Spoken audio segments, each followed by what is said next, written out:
Hello everyone, you all are welcome back to our channel the white slate Padhai. और आज हम लोग अपने चैप्टर 3 की क्लास 10th मैथमेटिक्स की वीडियो को आगे बढ़ाने वाले हैं, इस लेक्चर को आगे बढ़ाने वाले हैं। हमने ऑलरेडी सब्स्टिट्यूशन मेथड के थ्रू कैसे इक्वेशंस को सॉल्व करना है ये सीख लिया था। तो आज हम लोग जो है वो वर्ड प्रॉब्लम्स के ऊपर फोकस करने वाले हैं और इसके साथ ही हम लोग फोकस करने वाले हैं अपने सेकंड क्वेश्चन के ऊपर। तो सेकंड क्वेश्चन जो है वो हमसे बहुत ही छोटी सी बात कह रहा है। वो कह रहा है कि इन दोनों इक्वेशंस को सॉल्व करिए, इसमें से x और y की कुछ वैल्यू निकालिए, उन x और y की वैल्यू को यहाँ पर पुट करके और इस m की वैल्यू जो है वो आपको फाइंड आउट करनी है। तो इजी क्वेश्चन है, हम ऑलरेडी क्योंकि कर चुके हैं तो बस उसी के तरीके से काम करना स्टार्ट करेंगे। आपको याद हो अगर तो बहुत अच्छी बात है, अगर नहीं याद है तो पिछली वाली वीडियो ज़रूर देखें, उसमें सब्स्टिट्यूशन मेथड को कैसे लगाना है ये सिखाया था मैंने आपको। तो बस उसी मेथड के थ्रू आगे बढ़ना है हमें। देखिए सबसे पहले इन्होंने लिखा है 2x + 3y = 11, इसे मैं इक्वेशन 1 मान लेती हूँ। इसमें से मैं x की वैल्यू अगर निकालती हूँ तो वो आ जाएगा 11 - 3y। x = 1/2 × 11 - 3y। तो ये यहाँ से मेरी x की वैल्यू जो है वो निकल आई है। सेकेंड इक्वेशन है मेरी यहाँ पे 2x - 4y = -24। तो ये मेरी सेकेंड इक्वेशन है। तो हम क्या करते थे अपना वही चीज़ यहाँ हम फिर से करने वाले हैं। पुटिंग x = 11 - 3y अपॉन 2 इन इक्वेशन 2। तो बस जो अभी तक करते आए थे वही पुटिंग, वही सब्स्टिट्यूशन मेथड लगाकर हमें x और y की वैल्यू निकालनी है। तो जैसे ही हम x की वैल्यू यहाँ पुट करेंगे आ जाएगा 2 × 11 - 3y अपॉन 2 -4y = -24। ये 2 से 2 कैंसिल हो जाएगा और मेरे पास यहाँ बचेगा 11 - 3y -4y = -24। अब यहाँ पर अगर आप देखते हैं तो ये 4 और ये 3 दोनों माइनस के हैं तो ये दोनों प्लस हो जाएंगे। आंसर आ जाएगा मेरा यहाँ पे 11 - 4 + 3 7 7y। 11 - 7y = -24। So 7y would be equal to 24 - 11, ये इस तरफ आके माइनस का 11 बना, -7y = -35 और ये यहाँ से माइनस माइनस कैंसिल, y = 35/7 मतलब कि 5, क्योंकि 7 × 1 = 7 और 7 × 5 = 35। तो हमारी y की वैल्यू जो है वो यहाँ आ चुकी है, 5 है। तो फिर से हम वही करेंगे यहाँ पे जो अब तक करते आए थे। As x = 11 - 3y upon 2, so x would be equal to 11 - 3 × 5/2, जो कि हमारा हो जाएगा 11 - 3 5 = 15/2 मतलब कि -4/2। तो कट होके -2 जो है वो मेरा आंसर यहाँ पे आ जाने वाला है। तो ये तो था मेरा फर्स्ट स्टेप जहाँ पे मुझे y और x की वैल्यू जो है वो निकालनी थी। x की वैल्यू -2 आ गई, y की वैल्यू 5 आ गई है। अब मैं सेकेंड स्टेप की तरफ बढ़ती हूँ तो उन्होंने मुझसे m की वैल्यू फाइंड आउट करने को कहा है। तो आप यही लिखेंगे y = mx + 3। यहाँ पे हम क्या करने वाले हैं अब putting y = 5 and x = -2 in this equation. क्योंकि हमें यहाँ पे अपने m की वैल्यू जो है वो फाइंड आउट कर दी है तो हमने यहाँ पे इन दोनों की वैल्यू रख देनी है। तो ये आ जाएगा 5m × -2 + 3 मतलब कि 5 = -2m + 3 मतलब आपका यहाँ पे क्या बन गया, ये 5 - 3 = -2m मतलब कि 2 = -2m। 2 से 2 तो कैंसिल हो जाएगा, या फिर आप इसे इस तरीके से देख सकते हैं कि 2 + 2 2/-2 = m। तो ये कैंसिल हो गया और यहाँ बचा -1 = m। तो यही हमें फाइंड आउट करना था, x और y की वैल्यू फाइंड आउट करनी थी और साथ में हमें यहाँ पर अपनी m की वैल्यू फाइंड आउट करनी थी। तो हमने सारी चीज़ें जो हैं वो फाइंड आउट कर ली हैं। बहुत ही इजी था ये क्वेश्चन, ना कोई अंडर रूट था ना फ्रैक्शन था, बस आसानी के साथ आपने x की वैल्यू जो है वो पुट की, उससे आपने y की वैल्यू निकाली, फिर आपने x की वैल्यू भी निकाल ली और फिर m की वैल्यू भी निकाल ली। अब जो है आगे जब हम बढ़ेंगे क्वेश्चन नंबर 3 की तरफ तो वो हमारी एक वर्ड प्रॉब्लम है। हमें पहले उसमें खुद ही इक्वेशन फॉर्म करनी होगी और उसके बाद ही जो है हम लोग आगे बढ़ पाएंगे। तो चलिए देखते हैं हमारी थर्ड का जो फर्स्ट पार्ट है उसे। तो थर्ड क्वेश्चन देखते हैं। थर्ड क्वेश्चन कह रहा है कि डिफरेंस बिटवीन 2 नंबर्स इज 26 और जो एक नंबर है वो दूसरे नंबर का 3 गुना है और हमें फाइंड आउट करना है यहाँ पर दोनों के दोनों नंबर्स को। तो सबसे पहले हमें यहाँ पर अपनी जो इक्वेशंस हैं वो बनानी होंगी, क्योंकि बिना इक्वेशंस बनाए तो हम नंबर्स जो हैं वो फाइंड आउट कर ही नहीं पाएंगे, आंसर्स जो हैं वो निकाल ही नहीं पाएंगे। तो अब तक आपने अपने मन में जो है कुछ ना कुछ सोच ही लिया होगा, let the two numbers be x and y, क्योंकि हमें टू वेरिएबल के लीनियर इक्वेशन चाहिए हैं। तो हम बस वही चीज़ करने वाले हैं यहाँ पर कि लेट, थर्ड का फर्स्ट कर रहे हैं हम, let two numbers be x and y. तो सबसे पहले उन्होंने कहा है कि दो नंबर्स का डिफरेंस जो है वो 26 है, मतलब कि x minus y is equals to 26। ये मेरी फर्स्ट इक्वेशन बनती है। यहाँ से मैं x की वैल्यू भी निकाल सकती हूँ 26 प्लस वाई। सेकेंड चीज़ उन्होंने मुझसे कही है कि जो एक नंबर है वो दूसरे नंबर का 3 गुना है। ठीक है, एक नंबर जो है वो दूसरे नंबर का 3 गुना है। तो यहाँ पर जो है मैं x को ही सोचती हूँ, क्योंकि मैंने x माइनस वाई को जो है यहाँ पे लिया हुआ है। तो मैं ले लेती हूँ कि x मेरा जो है वो शायद बड़ा रहा होगा, तो x जो है वो मेरा y का 3 गुना है। ये मेरी सेकेंड इक्वेशन जो है वो बनकर यहाँ आ गई है। तो बस जो अब तक हम करते आए हैं वही करेंगे, putting x is equals to 26 plus y in equation 2। देखिए x की जगह पे मैंने रखा 26 प्लस वाई, इस तरफ था मेरा 3y। अब ये मेरा 26 जो है वो आ जाएगा 3y minus y. 26 is equals to 2y, मतलब कि 26 upon 2 is equals to y, 2 1 ज़ा 2, ये हो जाएगा मेरा 13 इज इक्वल्स टू वाई। तो बड़ी ही आसानी के साथ आप देख सकते हैं कि एक नंबर हमने फाइंड आउट कर लिया है। एक नंबर है मेरा यहाँ पर y। दूसरा नंबर फाइंड आउट करने के लिए जैसे हम काम करते थे वैसे ही करेंगे यहाँ पे फिर से, as x is equals to 26 plus y, so x would be equal to 26 plus 13, जो कि मेरा यहाँ पे बन जाने वाला है हमारा 39। ठीक है, 39, 6 प्लस 3 9 और 2 प्लस 1 जो है वो हमारा हो गया 3। तो ये जो टू नंबर्स हैं, आंसर्स मेरे क्या आ गए यहाँ पे, the two numbers are, answer पूरा अच्छे से लिखना होता है हमें, the two numbers are 39 and 13। ठीक है, तो बस इसी तरीके से आपने देखिए कितनी इजीली ये सॉल्व कर लिया है। इसमें ज़रा सा भी हमें कुछ भी मेहनत करने की, परेशान होने की ज़रूरत नहीं पड़ी है।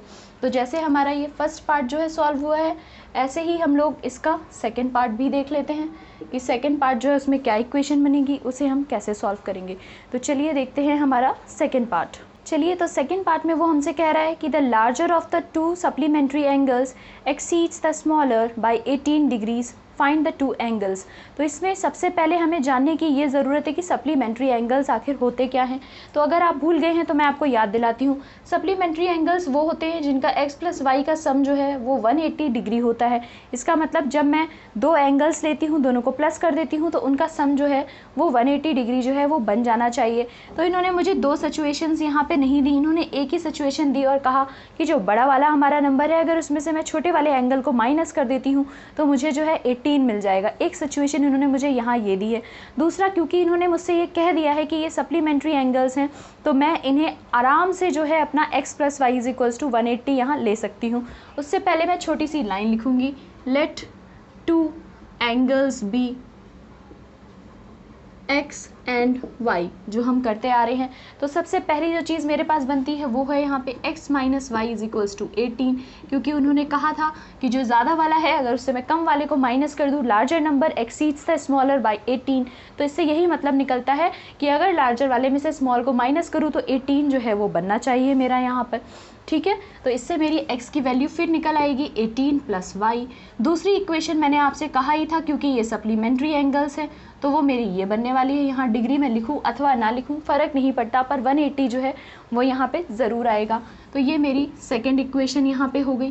क्यों, आप चाहें तो लिख सकते हैं यहाँ पे, because sum of two supplementary angles is 180 degree. ठीक है, चलिए ये भी मेंशन करते हैं। क्यों, since sum of two supplementary angles is 180 degree, इसलिए हमने ये सेकेंड वाली जो इक्वेशन थी ये फॉर्म कर ली है। अब हम अपना जो काम करते आ रहे हैं वही करेंगे, putting x is equals to 18 plus y in equation 2। अब तक जो करते आए हैं वही करने वाले हैं। x की जगह पे हमने रखा 18 प्लस वाई, एक y ऑलरेडी है और यहाँ ये 180 डिग्री बनता है। ये हो जाएगा 18 plus 2y is equals to 180 degrees. या डिग्री मैंने आपसे कहा था कि नहीं भी लिखते हैं, चलिए आप लिख भी लेते हैं, क्योंकि एंगल्स ही फाइंड करने हैं तो डिग्री में ही आंसर आना चाहिए। तो 2y is equals to 180 minus 18 degrees. So 2y would be equal to, यहाँ पे 10 में से आपका 8 जाएगा तो 2 बचेगा, और यहाँ पे आपका बचा था 7 तो उसमें से 1 जाता है तो 6, 162 डिग्रीज। तो y जो है वो आपका बन जाता है यहाँ 62/2, जिसे हम कट कर सकते हैं, 2 1 ज़ा 2, 2 8 ज़ा और 2 1 ज़ा। तो y की वैल्यू जो है वो 81 डिग्रीज आ गई है मेरे पास। सिमिलरली अब तक हम x की वैल्यू जैसे फाइंड करते आए हैं वैसे ही करेंगे। हमें पता ही है यहाँ पे कि हमें क्या करना होता है, as x is equals to 18 plus y, so x would be now equal to 18 plus 81। तो हमारा आंसर यहाँ पे हो जाने वाला है 99 डिग्रीज। तो हमारा एंगल क्या क्या हो गए, एंगल्स हो गए हमारे। So angles are 99 degrees and 81 degrees. ये हो गया हमारा यहाँ पर आंसर। तो देखिए बड़ी ही इजीली हमने सेकंड और थर्ड दोनों क्वेश्चन पार्ट्स जो हैं वो सॉल्व कर लिए हैं, बिल्कुल घबराए नहीं हैं हम। तो ऐसे ही हम थर्ड पार्ट की तरफ बढ़ते हैं, देखते हैं थर्ड पार्ट। थर्ड पार्ट जो है वो आप कई बार सॉल्व कर चुके हैं, आपको अच्छे से आता है, आपको पता है क्या करना है। यहाँ पर इजी क्यों है हमारा, ये इजी इसलिए है क्योंकि हम ऑलरेडी ऐसे क्वेश्चंस कर चुके हैं। यहाँ पर एक क्रिकेट कोच हैं जिन्होंने बैट्स और बॉल्स कुछ खरीदे हैं, और उसके बाद हमसे पूछा जा रहा है कि एक बैट और एक बॉल की कीमत जो है वो कितनी होने वाली है। तो पहले जो है इन्होंने 7 जो है हमारे बैट खरीदे थे। मैंने यहाँ पे ले लिया कि एक बैट की कीमत x है और हमारी एक बॉल की कीमत जो है वो y है। तो पहले इन्होंने 7 जो हैं वो यहाँ पर हमारे बैट खरीदे हैं, और 6 जो हैं वो हमारी बॉल्स खरीदी हैं। कितने में, 3800 रुपीज़ में इन्होंने ये चीज़ें खरीदी हैं। फिर सेकंड टाइम जब इन्होंने यही चीज़ें खरीदी थी तो उस टाइम इन्होंने खरीदे थे 3 बैट और इन्होंने खरीदी थी 5 बॉलें। कितने रुपीज़ में, 1750 में। तो इस बार इन्होंने खरीदे 3 बैट और इन्होंने खरीदे 5 बॉल्स, कितने में, 1750 में। तो बस यही जो दो यहाँ पे आपको इक्वेशंस नज़र आ रही हैं, यही हमारी इक्वेशंस यहाँ पर बन गई हैं। ठीक है, इक्वेशन नंबर 1 और इक्वेशन नंबर 2। अब यहाँ पर हम जो है एक x की वैल्यू आसानी से निकाल सकते हैं। अगर आप यहाँ पर वैल्यू निकालते हैं तो देखिए वैल्यू मेरी आ जाएगी यहाँ पे x is equals to 3800 minus 6y/7। तो बस इसी वैल्यू को हमने हमेशा की तरह जो है अपनी सेकंड वाले इक्वेशन में पुट करा देना है। आप चाहें तो उल्टा भी करा सकते हैं, ये चीज़ मैं आपको पहले ही बता चुकी हूँ कि इसमें से इक्वेशन निकाल के इसमें पुट कराएं। पर अब हम इसी प्रोसीजर की तरफ जो है वो चल रहे हैं, जिस प्रोसीजर की तरफ अब तक हम चलते आए थे। तो देखिए यहाँ पे 3 × 3800 minus 6y/7 minus 5y plus 5y is equals to 1750।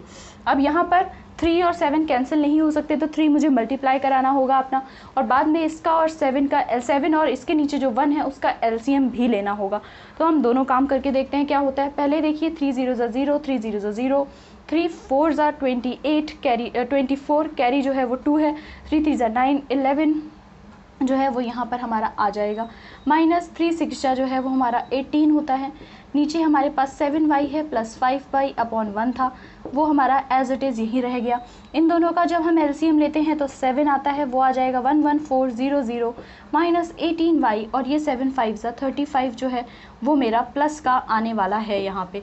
ठीक है, प्लस का आने वाला है यहाँ पे। तो बस यही चीज़ अब हमें यहाँ देखनी है कि कैसे। देखिए आप, ये प्लस का है, ये माइनस का है, तो ऑब्वियसली 35 में से 18 जो है वो मेरा माइनस होने वाला है 35। फिर मेरा 35 में से 18 जाके यहाँ पे 17y बच जाएगा, और इस तरफ होगा मेरा 1750 × 7, तो ये आ जाएगा मेरा यहाँ पे plus 17y is equals to 7 0 ज़ा 0, 7 5 ज़ा 35 का 5, कैरी 3, 7 7 ज़ा 49, 50 51 52 का 2, कैरी 5, 7 1 ज़ा 7, 8 9 10 11 एंड 12। तो ये आ जाता है मेरा, इसका मीनिंग हुआ 17y is equals to 12250 upon में जो है माइनस 11400। तो ये मेरा यहाँ पर बन जाएगा, आप देखेंगे आराम से कि 0 5 यहाँ 12 में से जो है मेरा 4 जाएगा तो 850। तो y इज इक्वल्स टू यहाँ पर 850 अपॉन 17, 17 1 ज़ा 17, 17 5 ज़ा जो होता है मेरा 85 होता है। तो 50 जो है y की वैल्यू यहाँ पर आ गई है निकल के। इसका मीनिंग हुआ कि एक बॉल की जो कीमत है वो 50 रुपये है। अब हम बस इसी चीज़ को यहाँ रखेंगे जैसे अब तक हम रख के आए हैं, as x is equals to 3800 minus 6y/7। So x would be equal to 3800 minus 6 into 50/7। बस सेम चीज़ हमें कर लेनी है कि हमारा क्या आएगा यहाँ पे x is equals to 3800 minus 6 5 हमारा होता है 30, तो minus 300 upon 7, this would be equal to 3500 upon 7, 7 1 ज़ा 7, 7 5 ज़ा, तो 500 जो है वो x की वैल्यू यहाँ पर निकल के आ गई। सो आंसर होगा आपका cost of 1 bat is 500 and cost of 1 ball is 50। तो दोनों आंसर्स जो हैं वो यहाँ हमारे पास बड़े ही आसानी के साथ निकल कर आ गए हैं। तो अब हम बिना टाइम वेस्ट किए आगे वाला क्वेश्चन जो है उसे देखते हैं। तो देखिए जो हमारा फोर्थ क्वेश्चन है वो एक टैक्सी के चार्जेस के बारे में बात कर रहा है। हम सबको पता है कि टैक्सी में कुछ फिक्स चार्ज होता है कि जैसे 1 किलोमीटर 2 किलोमीटर चलेंगे आपको इतना चार्ज तो देना ही होगा, चाहे भले आप बिल्कुल भी ना चलें। और एक होता है हमारा पर किलोमीटर चार्ज कि कितने किलोमीटर्स आप चले हैं उसके हिसाब से चार्ज जो है वो आपका लगने वाला है। अब हमें उस सिटी के चार्जेस के बारे में उन्होंने कुछ बताया नहीं है, ना हमें तो उस टैक्सी का फिक्स चार्ज पता है और ना ही हमें पर किलोमीटर वाला जो चार्ज है, जो पैसे लगने वाले हैं पर किलोमीटर, वो भी नहीं पता है यहाँ पर हमें। बस उन्होंने हमें कुछ चीज़ें जो हैं यहाँ बता दी हैं और उसके बेसिस पे हमें यही निकालना है कि फिक्स्ड चार्ज जो है वो कितना होने वाला है और साथ में जो हमारा एक पर किलोमीटर चार्ज है वो कितना होने वाला है। तो हम सबसे पहले अपना हमेशा की तरह वही कर लेंगे कि let fixed charge be x and let charge per kilometer be y। तो ये तो दो हमारी चीज़ें हो गई कि फिक्स चार्ज x हो गया और पर किलोमीटर चार्ज जो है वो मैंने यहाँ पर y ले लिया है। अगर मैं क्वेश्चन एक बार दोबारा से देखती हूँ तो उन्होंने मुझसे कहा है कि जब हमारी 10 किलोमीटर्स तक जो है एक हमारी गाड़ी चल रही है, 10 किलोमीटर्स का जो है डिस्टेंस उन्होंने कवर किया है, तो उन्हें 105 का जो है वो एक चार्ज देना पड़ा है। और सिमिलरली जब हमारी गाड़ी जो है वो 15 किलोमीटर्स का डिस्टेंस ट्रेवल कर रही थी तो हमें 155 रुपीज़ का जो था चार्ज था वो देना पड़ा था। तो फिक्स चार्ज तो मुझे बिल्कुल भी यहाँ पता नहीं था, तो मैंने उसे x लिख लिया। 10 किलोमीटर्स गाड़ी चली थी तो मुझे कितना देना पड़ा अपना यहाँ पर, मुझे यहाँ पर देना पड़ा था 105। तो बस मैंने वही यहाँ इक्वेशन जो है फॉर्म कर ली है अपनी पहली। x मेरा फिक्स चार्ज है, मुझे नहीं पता। 10 किलोमीटर्स गाड़ी चली तो पर किलोमीटर जो चार्ज लग रहा था वो उसके साथ मल्टीप्लाई करा दिया, टोटल दोनों को प्लस करा के इन्होंने बोला है हमें कि 105 रुपीज़ जो हैं वो लग रहे हैं। सेकेंड इक्वेशन की तरफ अगर हम देखते हैं तो तब उन्होंने हमसे क्या कहा है, यहाँ पे फिर से सेम चीज़ है, फिक्स चार्ज मेरा चेंज नहीं होने वाला। इस बार 15 किलोमीटर जो है गाड़ी वो चली है और 155 रुपये जो हैं वो हमारे कस्टमर ने यहाँ पर पे किए हैं।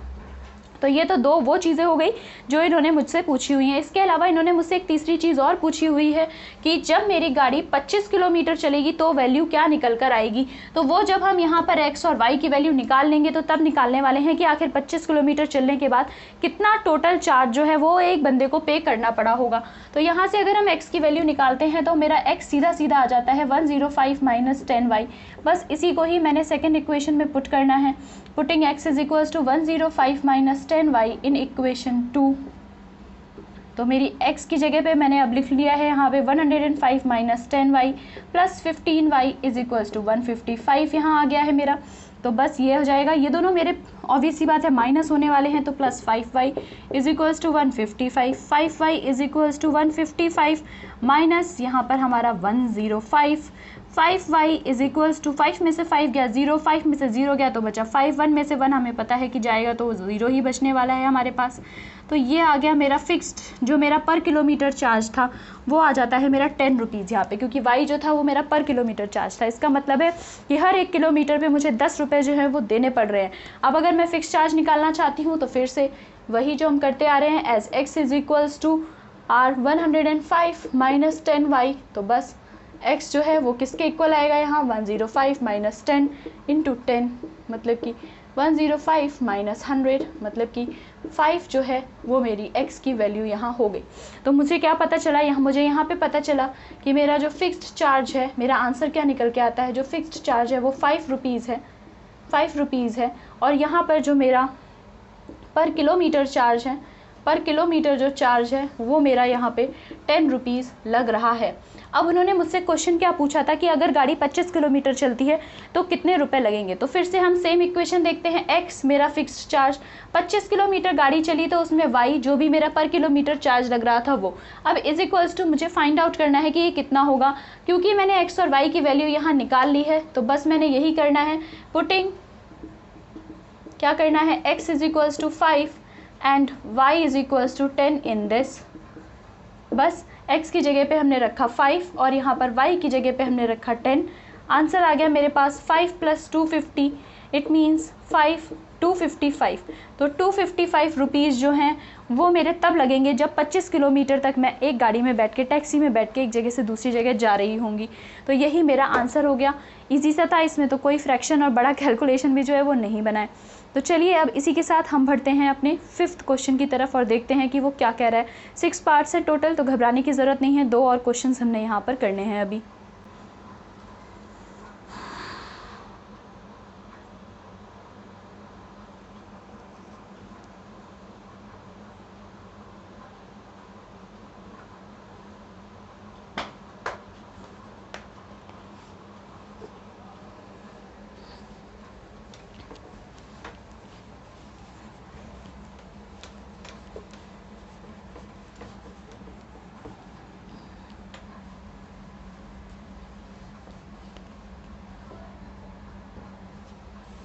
चलिए देखिए, तो 5th क्वेश्चन जो है वो मुझे बड़ा ही इंटरेस्टिंग लगा। ये हमसे कह रहा है कि एक कोई फ्रैक्शन है, मान लीजिए वो फ्रैक्शन x/y है।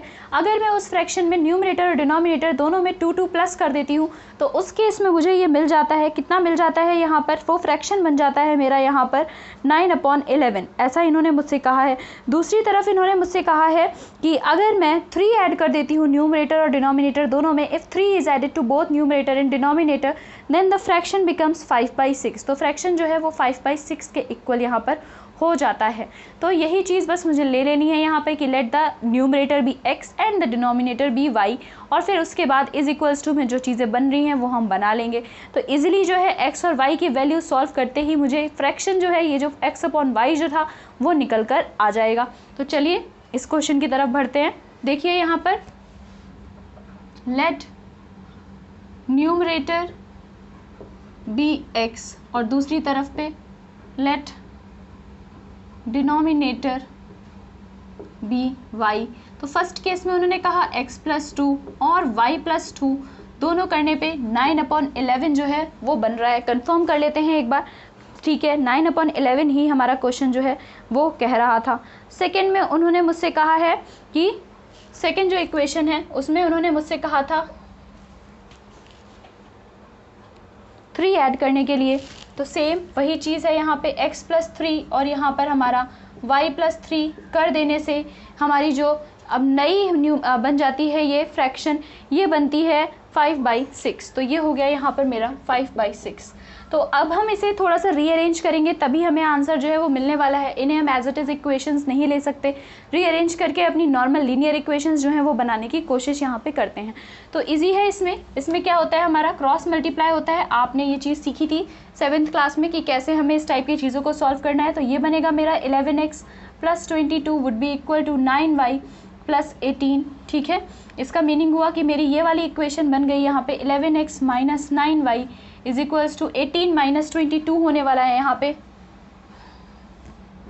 तो -4। तो ये है मेरी फर्स्ट इक्वेशन जो बन के आई है। सिमिलरली ये भी मेरा क्रॉस मल्टीप्लाई होगा, तो 6x + 6 3 = 18 would be equal to 5y + 15। इसका मतलब हुआ 6x - 5y is equals to 15 - 18, मतलब कि सीधा सीधा -3 जो है ये यहाँ पे आ जाने वाला है। तो इक्वेशंस मेरी ये दोनों यहाँ पे बनेंगी। सॉल्व करने के बाद दोनों की दोनों इक्वेशंस मेरी ये यहाँ पर बन के आ गई हैं। तो बस अब इनमें से किसी एक की वैल्यू निकाल के दूसरे में हमें पुट करा देनी है। अब देखिए मैं इस बार सेकंड वाले से करवाती हूँ, चेंज कर लेते हैं हम थोड़ा सा। तो 6x would be equal to -3 + 5y, x would be equal to 5y - 3/6। तो ये वैल्यू मैंने सेकंड वाली इक्वेशन से क्योंकि निकाली है, तो इस बार हम ये वैल्यू जो है फर्स्ट इक्वेशन में पुट कराने वाले हैं। चेंज कर लेना चाहिए कभी कभी, तो बस इसलिए मैंने चेंज कर लिया। Putting x is equals to 5y - upon 6 in equation 1। इस बार हम 1 इक्वेशन में रखने वाले हैं। तो देखिए 11 इंटू 5y माइनस 3 अपॉन 6 जो है वो मेरा इक्वल टू आ जाने वाला है यहाँ पे -9y इज इक्वल्स टू -4 के। 11 और 6 यहाँ फिर से कटने वाले नहीं हैं, तो घबराने की ज़रूरत नहीं है। 11 अंदर मल्टीप्लाई कीजिए, आ जाएगा 55y minus 33 upon 6 minus 9y is equals to -4। Same procedure, दोनों का एलसीएम जो है वो मैंने यहाँ 6 ले लेना है। एलसीएम 6 लेते ही ये बनेगा 55y माइनस 33, ये 6 इसके साथ मल्टीप्लाई हो जाने वाला है, तो ये हो जाएगा मेरा 6 9 या फिर 6 9 54, ठीक है। तो 54y ये बन गया मेरा इज इक्वल्स टू -4। तो आगे देखिए ये 54 है, ये 55 है, तो मतलब सिर्फ यहाँ y minus 33 is equals to -4 into 6 बनने वाला है। तो y minus 33 would be equal to 6 4 हमारा होता है यहाँ पर, हम सभी को पता है 24, तो y would be equal to 24 plus 33। ये 24 हमारा माइनस का है, तो ये दोनों माइनस हो जाने वाले हैं यहाँ पर, और माइनस होते ही हमारे पास यहाँ पर बच जाएगा 9। तो y की वैल्यू जो है वो 9 है। इसका मतलब कि जो मेरा डिनोमिनेटर है वो तो मैंने यहाँ निकाल लिया है, वो 9 आने वाला है। अब मैं न्यूमरेटर निकालूंगी, तो आपको पता ही है कि ये जो हमने लिखा ही हुआ है, ये देखिए यहाँ पे as x is equals to 5y minus 3 upon 6। So x would be equal to 5 into 9 minus 3 upon 6। 5 9 होता है हमारा यहाँ पर 45 माइनस 3 अपॉन 6, तो ये आ जाएगा मेरा 42 अपॉन 6। हमें अच्छे से पता है कि 6 के टेबल में 42 जो है वो 7 टाइम्स आता है, तो x की वैल्यू आ गई 7। तो यहाँ पे so the fraction is, fraction निकालना था हमें, फ्रैक्शन आ गया 7 अपॉन 9, ठीक है। फ्रैक्शन मेरा आ गया यहाँ पर 7 अपॉन 9, तो बड़ा ही इजीली फ्रैक्शन जो है वो निकल कर आ गया है। चलिए नेक्स्ट क्वेश्चन की तरफ, 6th पार्ट की तरफ बढ़ते हैं। तो 6th पार्ट में जो है वो जेकब और उसके सन के बारे में बात हो रही है। बड़ी इंटरेस्टिंग बात है, ऐसा क्वेश्चन हमने अपनी एक्सरसाइज 3.1 में भी किया हुआ है, तो इक्वेशन आपको बनानी अब तक आ गई होगी। मैं ऐसा मानकर चलती हूँ कि एज वाले क्वेश्चन की इक्वेशन आप इजीली बना लेंगे। इन्होंने पहले मुझसे क्या कहा है, इन्होंने मुझसे कहा है कि आज के 5 साल के बाद, मतलब 5 ईयर हेंस जो है जेकब की एज अपने बेटे की एज से 3 गुना ज़्यादा होगी। फिर उन्होंने कहा है आज के 5 साल पहले जो है जेकब की एज उसके बेटे की एज से 7 गुना ज़्यादा थी। तो इन्होंने 2 सिचुएशंस मुझे बता दी हैं, 5 साल पहले, 5 साल बाद। तो सबसे पहले हम प्रेजेंट एज जो है वो हमें यहाँ पे कैलकुलेट करनी है। तो प्रेजेंट एज जो कैलकुलेट करना होता है उसे ही हम x और y लेते हैं, तो बस वही कर लेते हैं। Let Jacob's present age be x and Jacob's son's age be y। तो बस हमने अपना यहाँ पे लेट कर लिया है दोनों चीज़ें। इसने सबसे पहले मुझसे कहा कि आज के 5 साल पहले, तो 5 साल पहले का मीनिंग हो गया 5 साल बाद, सॉरी 5 ईयर हैंस पहले इन्होंने कहा था मुझसे, तो इसका मीनिंग है दोनों की एज में जो है, सबसे पहले तो मैं प्लस कर दूँ यहाँ पर, जेकब की एज में भी और जेकब के बेटे की एज में भी। तो इन्होंने क्या कहा कि 5 साल के बाद जो है 5 years hence Jacob will be 3 times age that of his son. तो जेकब अगर ये है तो जेकब के बेटे के 3 गुना जो है वो यहाँ पर बन जाने वाला है जेकब की एज, ठीक है। अब अगर हम इसे सॉल्व करते हैं, ये आ जाएगा मेरा x plus 5 is equals to 3y plus 3 5 15, मतलब कि x minus 3y is equals to 15 minus 5, तो ये हो जाएगा 10। तो मैं इसे पूरा ही 10 एक बार में लिख देती हूँ। तो ये मेरी फर्स्ट इक्वेशन जो है वो बन के आ गई फर्स्ट सिचुएशन से। फिर इन्होंने मुझसे कहा कि जेकब की और उसके बेटे की एज आज के, अगर हम 5 साल पहले की बात करते हैं, मतलब कि x माइनस 5 और यहाँ से भी मेरा y माइनस 5 मुझे लेना होगा। तो उस टाइम पे 7 गुना ज़्यादा थी अपने बेटे की एज से जेकब की एज। तो जो भी मेरे बेटे की एज आ रही थी उसमें मैंने 7 को यहाँ मल्टीप्लाई कर दिया है अपना। तो फिर से हम इक्वेशन सॉल्व करते हैं। देखिए 7y minus 7 5 35, x minus 7y is equals to minus 35 plus 5। तो ये आ जाएगा मेरा x minus 7y is equals to minus 30। ये हो गई मेरी यहाँ पे सेकेंड इक्वेशन। तो बस किसी भी एक इक्वेशन में से मैं x की वैल्यू निकाल के दूसरी इक्वेशन में पुट करा दूंगी। इसमें से ही देख लेते हैं, x जो है वो आ जाएगा मेरा यहाँ पे माइनस 30 प्लस 7y। बस इसी वैल्यू को मैंने यहाँ पे पुट कराना है अपनी फर्स्ट इक्वेशन में। Putting x is equals to 7y minus 30 in equation 1, ये है मेरी इक्वेशन 1। तो देखिए मैंने यहाँ रखा 7y minus 30 -3y is equals to 10। 7 में से जब 3y मेरा चला जाएगा तो सिर्फ 4y बचने वाला है और यहाँ पर मेरा जो 30 है वो उस तरफ जाके प्लस हो जाएगा। तो 4y इज इक्वल्स टू आ गया मेरा 40, y इज इक्वल्स टू आ गया 40/4। मतलब कि जेकब के बेटे की एज जो है वो आ जाती है मेरे पास यहाँ पर 10 ईयर्स। ठीक है, अब जैसे अभी तक हम करते आ रहे हैं वैसे ही करेंगे यहाँ पे अभी भी। As x is equals to 7y minus 30, so x would be equal to 7 into 10 minus 30, मतलब कि 70 माइनस 30 जो कि हमारा हो जाता है यहाँ पे 40 ईयर्स। तो यहाँ पे Jacob's present age would be, Jacob's age यहाँ पे आ जाती है मेरी 40 ईयर्स और यहाँ पे सन्स एज मेरी आ जाती है कितनी, 10 ईयर्स। तो बड़ा ही इजीली ये क्वेश्चंस जो हैं वो सॉल्व हो जाते हैं। अब आपके पास हर एक टाइप का एक वर्ड प्रॉब्लम आ चुका है, जैसे न्यूमरेटर डिनोमिनेटर वाला, ये एज वाला, सप्लीमेंट्री और कॉम्प्लीमेंट्री एंगल्स वाला, इसी टाइप के क्वेश्चंस जो हैं आपको आगे भी अपने 10th क्लास में कई बार देखने को मिलेंगे। तो अब आप उनसे घबराइएगा मत, आपको पता है कि उनसे इक्वेशंस कैसे बनानी है। यही कॉन्सेप्ट आपका आगे भी यूज़ होगा, ऐसे ही इक्वेशंस बनेंगी और जहाँ भी इक्वेशंस बनेंगी वो इसी टाइप से सॉल्व भी होंगी। तो ये था मेरा सब कुछ सब्स्टिट्यूशन मेथड के ऊपर बेस्ड। अब जब हम नेक्स्ट क्लास में मिलेंगे तो एक्सरसाइज 3.4 करने की कोशिश करेंगे और वहाँ पर हमें एलिमिनेशन मेथड जो है वो यूज़ करना है। ऐसे ही और भी मेथड्स हैं, हम उनके बारे में भी एक एक करके जो है वो जानेंगे। तो चलिए फिर कल मिलते हैं, बाय बाय।